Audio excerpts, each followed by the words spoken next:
శ్రీ రామకృష్ణ ప్రభ ఛానల్ను చూడండి, మాసపత్రికను చదవండి. ఓం స్థాపకాయ చ ధర్మస్య సర్వధర్మస్వరూపిణే అవతార వరిష్ఠాయ రామకృష్ణాయ తే నమః. అందరికీ నమస్కారం. శ్రీరామకృష్ణ కథామృతం. బండి సాగిపోతుంది. మా 2 పంచెలు ఖరీదు చేసి ఉండడం శ్రీరామకృష్ణులు గమనించారు. మా వద్ద 2 చలువ చేయని పంచెలు, మరో 2 ఉతికిన పంచెలు ఉన్నాయి. అయితే శ్రీరామకృష్ణులు మాను చలువ చేయని పంచెలు అడిగి ఉన్నారు. ఆయన మాతో ఇలా అన్నారు: నాకు ఆ చలువ చేయని వస్త్రాలని ఇవ్వు, తక్కినవి నువ్వే ఉంచుకో. సరే, కావాలంటే 1 ఇవ్వు. మరైతే 1 నా వద్దే ఉంచుకోమంటారా? శ్రీరామకృష్ణులు: 2 నువ్వే ఉంచుకో. చిత్తమండి. శ్రీరామకృష్ణులు: మళ్ళీ నాకు అవసరం వచ్చినప్పుడు నువ్వు వాటిని తీసుకురా. నిన్న రామ్లాల్ కోసం తీసుకువెళ్ళమని వేణీలాల్ బండిలో ఆహారం పెట్టబోయాడు. అది నా వల్ల కాని పని అని నేను అతనితో ఖరాఖండిగా చెప్పివేశాను. సంచయం చేయడం నాకు సాధ్యం కాని పని. అలాగేనండి, ఈ 2 ఉతికిన వస్త్రాలను నేను వెనక్కి తీసుకుపోతాను. శ్రీరామకృష్ణులు ఆప్యాయంగా: ఇలా చూడు, నా మనసులో ఎలాంటి కోరిక తలెత్తినా అది మీ మంచి కోసమే. మీరందరూ నా వారు. ఏదైనా అవసరం పడినప్పుడు చెప్తానులే. వినయపూర్వకంగా: అలాగేనండి. ఒక భక్తుని గురించి ప్రస్తావిస్తూ ఇలా అన్నారు: అతడితో రేపు బడే బజారుకు వెళుతున్నాను, నువ్వు అక్కడికి వస్తావా అని అడిగాను. అందుకు అతడు ఏమన్నాడో తెలుసా? అయ్యా, ట్రామ్ బాడుగా 1 అణ, ఎక్కడ వచ్చేదండి అన్నాడు. అతగాడు నిన్న వేణీపాల్ ఉద్యానవనానికి వచ్చి ఉన్నాడు. అక్కడ పూజారి పని కూడా చేశాడు. అలా చేయమని ఎవరూ అతనితో చెప్పలేదు. బ్రహ్మ సమాజ భక్తులలో ఒకణ్ణి అని జనులందరికీ తెలిసేలా అతడు డాబు ప్రదర్శించాడు. మాతో: ఏమయ్యా, ట్రామ్లో వెళ్ళాలంటే 1 అణ ఖర్చు అవుతుంది అని చెప్పటంలో అతని ఉద్దేశం ఏమిటో నువ్వు చెప్పగలవా? ప్రస్తుతం సంభాషణ మార్వాడీ భక్తుల అన్నమేరు ఉత్సవం వైపు మళ్ళింది. శ్రీరామకృష్ణులు భక్తులతో: ఇక్కడ మీరు ఏదైతే చూశారో బృందావనంలో కూడా అలాగే ఉంటుంది. రాఖాల్ అక్కడ బృందావనంలో చూస్తోంది కూడా అదే. అయితే అక్కడ అన్నమేరు మరింత ఎత్తులో ఉంటుంది. జనులు కూడా అధిక సంఖ్యలో గుమిగూడతారు. అక్కడ గోవర్ధన పర్వతం కూడా ఉంది. అదొక్కటే తేడా. ఆ మార్వాడీ భక్తుల భక్తి ఎలాంటిదో మీరు గమనించారు కదా. అది నిజమైన హైందవ ఆదర్శం. అదే సనాతన ధర్మం. ప్రతిమను తీసుకువెళ్ళేటప్పుడు వారు ఎంతగా మహదానందపడిపోయారో మీరు చూశారు కదూ. భగవంతుడి సింహాసనాన్ని తమ భుజాల మీదుగా మోసుకుంటూ వెళుతున్నామన్న తలంపుతో వారు సంబరపడిపోయారు. ఇంటికి వెళ్ళనున్నాడు. శ్రీరామకృష్ణుల పాదాలకు నమస్కరించి శోభా బజారు వద్ద బండి దిగాడు. ఆనందమయులైన పరమహంస శ్రీరామకృష్ణ దక్షిణేశ్వరం వైపుగా సాగిపోయారు. నేడు ఆదివారం, అక్టోబర్ 26, 1884, హేమంత ఋతువు, మధ్యాహ్న సమయం. శ్రీరామకృష్ణులు తమ గదిలో భక్తులతో పాటు ఆసీనులై ఉన్నారు. గదికి పశ్చిమంగా అర్ధచంద్రాకార వసారా ఉంది. వసారాకు పశ్చిమంగా తోట బాట ఉంది. బాటకు పశ్చిమాన భవతారిణి కాళీమాత కోసం పువ్వుల తోట ఉంది. దానికి ఆవల పాపనాశిని, సర్వకల్మషహారిణి అయిన పవిత్ర భాగీరథి దక్షిణ దిశగా ప్రవహిస్తోంది. నేడు భక్తులు అనేకులు వచ్చారు.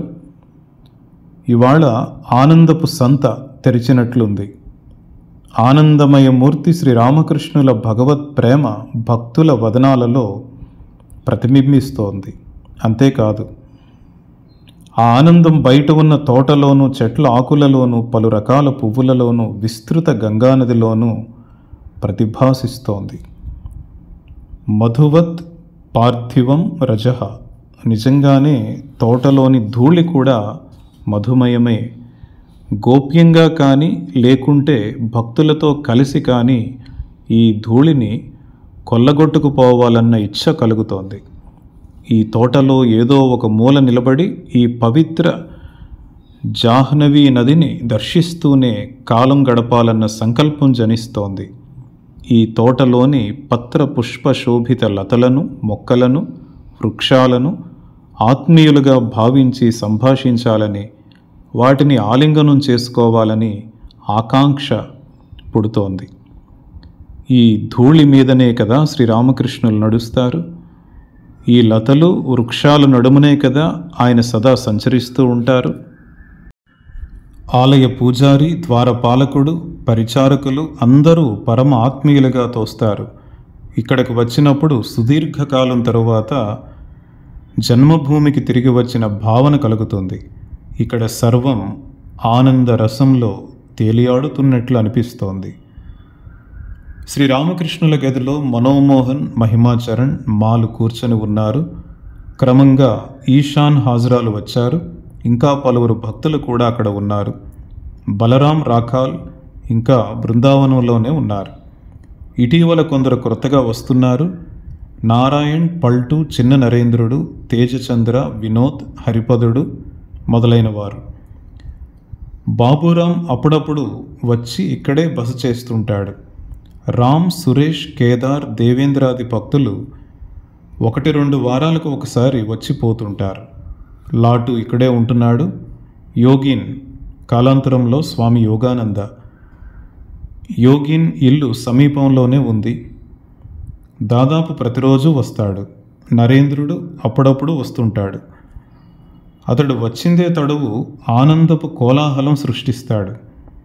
నరేంద్రుడు తన దేవ దుర్లభ కంఠంతో భగవన్నామ కీర్తనలు గానం చేసినప్పుడు శ్రీరామకృష్ణులు పలు రకాల అనుభూతులు చెందుతారు, సమాధి స్థితిని పొందుతారు. బాలభక్తులు తమతో బస చేయాలన్నది ఆయన అభిలాష. ఎందుకంటే వారు పరిశుద్ధ మనస్కులు, సంసారం, వివాహం ఇత్యాది బంధనాలలో చిక్కుపడని వారు. శ్రీరామకృష్ణులు బాబురాంను ఇక్కడే ఉండమని చెబుతుంటారు. అతడు మధ్య మధ్యలో ఇక్కడే బస చేస్తుంటాడు. అధర్సేన్ తరచూ వస్తుంటాడు. శ్రీరామకృష్ణులు బాలుని వలె నిలబడి ఏదో ఆలోచిస్తున్నారు. భక్తులు తదేకంగా ఆయన వంక చూస్తున్నారు. శ్రీరామకృష్ణులు మనోమోహంతో, సమస్తం రామమయంగా దర్శిస్తున్నాను. మీరందరూ ఇక్కడ కూర్చున్నారు కదా, అయితే అందరిలోనూ రాముణ్ణే చూస్తున్నాను. మనోమోహన్: అవునండి, సమస్తం రాముడే అయి ఉన్నాడు. అయితే మీరు చెబుతుంటారు కదా, ఆపో నారాయణ, నీరు నారాయణుడే, కానీ కొన్ని నీళ్లు త్రాగడానికి ఉపయోగపడతాయి, కొన్ని నీళ్లు ముఖం కడుక్కోవడానికి, మరికొన్ని నీళ్లు అంట్లు తోమడానికి మాత్రమే ఉపయోగపడుతుంటాయి. శ్రీరామకృష్ణులు: అవును, కానీ భగవంతుడే సమస్తంగా అయి ఉన్నట్లు చూస్తున్నాను. ఆయనే జీవ జగత్తులుగా అయి ఉన్నాడు. ఇలా పలుకుతూ శ్రీరామకృష్ణులు చిన్న మంచం మీద కూర్చున్నారు. ఇక్కడ రామకృష్ణుల వారు సంచయం చేయడం తనకు సాధ్యం కాని పనని, అదేవిధంగా రామకృష్ణుల వారి మనసులో ఎటువంటి కోరిక తలెత్తినా అది భక్తుల మంచి కోసమే అని చెప్తున్నారు. ఎందుకంటే భక్తులు రామకృష్ణుల వారికి సేవ చేయడం ద్వారా వారు ధన్యులవుతారు. అదేవిధంగా రామకృష్ణుల వారు సమస్తం రామమయంగా దర్శిస్తున్నట్లు చెప్తున్నారు. అందరికీ నమస్కారం.